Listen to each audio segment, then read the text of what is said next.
명상을 매개로 호흡과 신체에 관해서 작업을 이어가고 있는 임기찬입니다.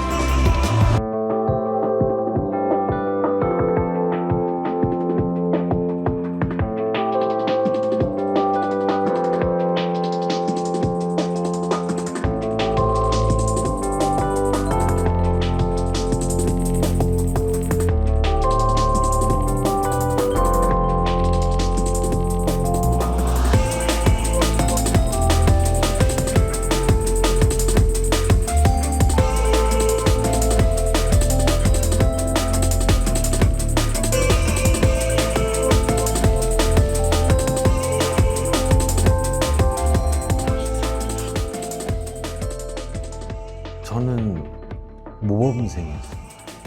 네, 공부를 정말 열심히 했었고 꽤 잘했었어요. 소위 특목고라고 얘기하는 고등학교에도 다녔었고 좀 집요한 부분이 있었던 것 같아요. 어렸을 때부터. 뭐 예를 들어서 시험을 보면 저는 책을 다 외웠거든요.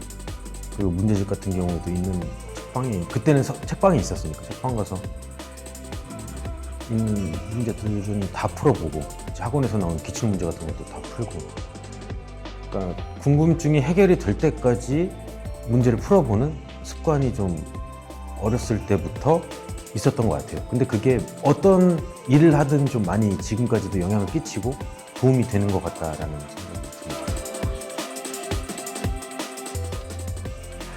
이게 되게 웃긴 게, 저는 제가 아까 말씀드린 특목고를 다녔었다고 했잖아요. 중학교 때도 1등으로 졸업을 했고 고등학교도 1등으로 들어갔었어요. 그러다가 이제 특목고로 편입을 하게 된 그런 케이스인데, 제가 공부를 제일 잘한다고 생각을 했는데 특목고 가니까 반에서 첫 시험은 한 10등 정도, 그 다음부터는 이제 계속 밀려나기 시작하니까 어린 나이에도 나는 실패했구나 이렇게 생각을 하고, 내가 뭘 할 수 있을까.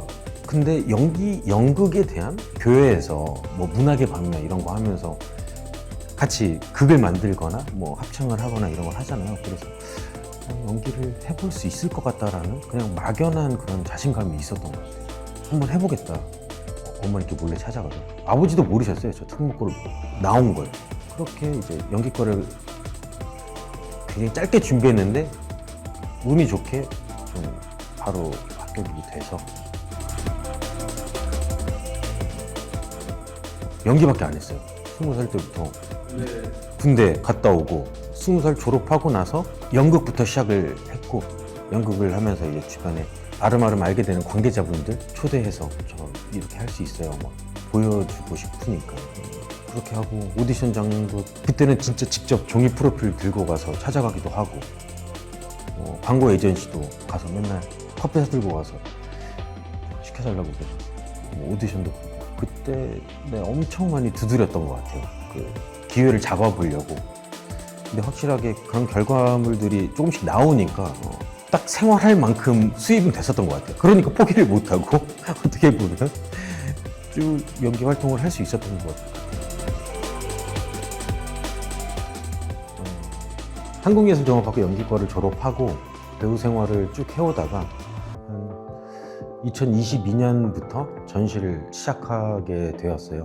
그러니까 우연한 계기라기보단 미술을 굉장히 오랫동안 향유해왔고, 어떻게 보면은 관람자, 관객의 입장에서만 그림을 보다가 나라면 어떻게 표현할 수 있을까에 대한 열망이 항상 있었던 것 같아요. 궁금증도 있고. 그러다 보니까 자연스럽게 주변에 그림에 관련된 사람들도 많고 작가들도 알게 되니까 찾아갔어요. 주변에 있는 작가한테 나도 한번 해보고 싶다. 그래서 같이 이제 화방에 가서 처음에 접근할 수 있는 그런 안료들, 뭐 아크릴 물감이나 붓들, 그리고 종이 팔레트 이런 거 같이 구입하고 이제 그 친구 작업실에 가서 처음에 작업을 하게 됐었던 게 이제 시작이 됐죠. 네, 어떻게 보면 제일 많이 받는 질문이 미술로 전향한 거예요. 연기를 그만둔 거냐.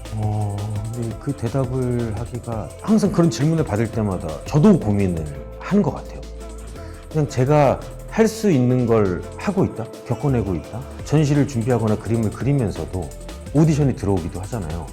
캔버스를 상대 배우라고 생각하고 작업을 하는 경우가 꽤 많거든요. 대사는 외워야 되고 작업은 해야 되니까 이렇게 작업을 하면서 매번 그림이 달라지잖아요. 대사도 그렇잖아요. 그리고 그 호흡에 따라서 내가 하는 대사들도 달라지고, 그리고 직접 움직이면서 그림을 그려야 되니까 그렇게 서로 반응하면서 그림을 그리면서 연기 연습을 하거나 준비를 하거나 오디션을 준비하거나 이런 경우가 굉장히 빈번히 많이 있어서 두 개를 다 잘합니다, 아니면 동시에 하고 있습니다라고 얘기하기는 조금 어렵지만 제가 할 수 있는 걸 하고 있다라고 생각합니다. 항상 가지고 있는 미안함이 있어요. 미술만 하시는 분들이 있고 연기만 하시는 분들이 있잖아요. 사실 그 하나를 잘 해내기도 쉽지 않고, 그리고 그걸로 생계를 유지하는 것도 사실 쉽지 않고, 그래서 제가 할 수 있는 거라곤 그냥 최선을 다하는 거. 지금 대학원을 다니고 있어요. 회화를 전공하고 있고, 그것도 어떻게 보면 그 미안함에 대한 작은 예의라고 생각을 하는 거예요. 항상 이제 가지고 있으려고 하는, 내가 지금 하고 있는, 할 수 있는 작업에 대해서 감사한 마음을 가지려고 하는 그런 좀 반작용인 거고, 최선을 다하고 있죠. 네. 저를 제일 많이 살피는 것 같아요. 내가 무엇에 주목하게 되는가, 내가 거부할 수 없이 어떤 확고함이 생기는 지점들에 대해서, 이게 연기와 미술이 이어지는 부분이 그런 부분인 것 같아요. 계속해서 나를 살피는 거. 시선을 안에서 시작하기도 하고 밖에서 나를 보기도 하고, 그러다 보니까 내가 주목하고 있는 것들이 어떻게 보면 신체와 호흡이라는 거를 알게 됐고, 이렇게 붓질을 하면서든 아니면 그냥 안료를 놓는 상태든 내가 어떤 상태인지, 내가 어떤 호흡인지에 따라서 그림들이 계속 바뀔 수밖에 없거든요. 그런 지점들에 대해서 계속해서 연구를 하고 있는 것 같아요. 실험을 이어가고.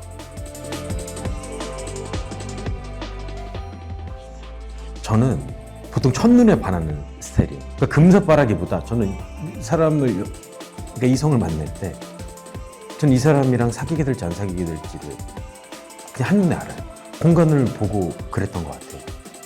이 거부할 수 없이 계속 어떤 도전이 되는 거예요. 이 공간의 그림을 다시 다 채울 수 있을까에 대한 계속 걱정이 되는 거예요. 근데 그 걱정이 불안함이잖아요. 근데 그 불안함이 왠지 좀 설레더라고요. 내가 만약에 이 과정을 겪어낼 수 있으면 뭔가 더 한 번 나를 좀 더 이렇게 극복할 수 있는 게 아닐까? 그래서 머릿속으로는 계속 안 돼. 이거 무리야. 다음 전시나 이런 쪽에 좀 지장을 줄 수 있으니까 이거 하면 안 돼. 하면 안 돼. 하고선 저희가 옥상으로 올라갔잖아요. 그리고서 제가 한다고 말씀드렸을 때는 머리로는 이미 조금 하고 있었는데 그냥 말로 뱉은 것 같아요. 할게요, 라고. 뱉으면 할 수밖에 없잖아요. 그러니까 머리로는 안 돼. 가슴으로는 너무 하고 싶어. 도전이야. 이거 해내야 돼. 그랬었던 순간이 사실 이번 전시에 지금까지도 저를 지탱할 수 있는 힘인 것 같아요. 내가 이번 전시에 대해서 어떤 정말 강한 확고함이나 확신을 가지고 한다기보단 매일매일 그걸 그냥 이렇게 겪어내고, 어떤 날은 지기도 하고 어떤 날은 이기기도 하고, 이거 내가 해낼 수 있을까? 계속 불안한 상태를 그냥 매일 겪어가면서, 근데 시간을 계속 쏟아가는 거죠.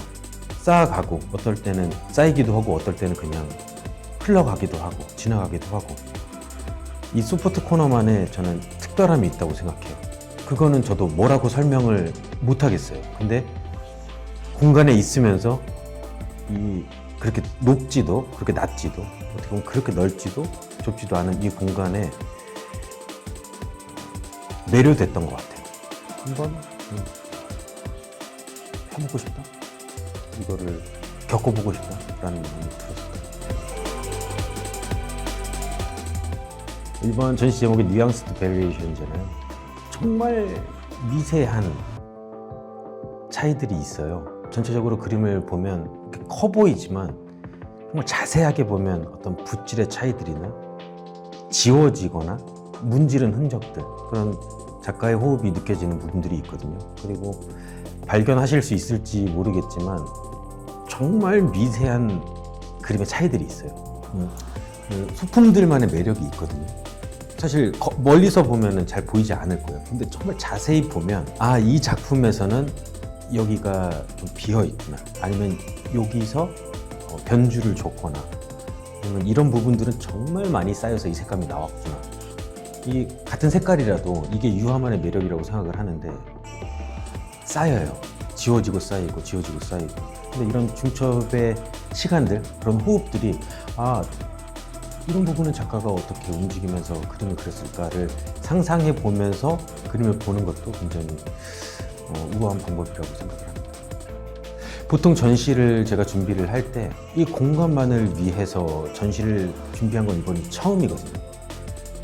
보통은 제가 준비해 왔었던 그림들을 토대로 전시를 하곤 하는데 이번 전시는 제가 숨겨놓은 장치 중에 하나가 냄새예요. 알게 모르게 이 유화의 기름 냄새, 그리고 테라핀 냄새나 어떤 이런 그 강한 오일 냄새가 이 사람이 이 공간에서 얼마나 오랫동안 이 작업을 해왔을까를 가늠하게 되는 그런 포인트가 아닐까 생각합니다.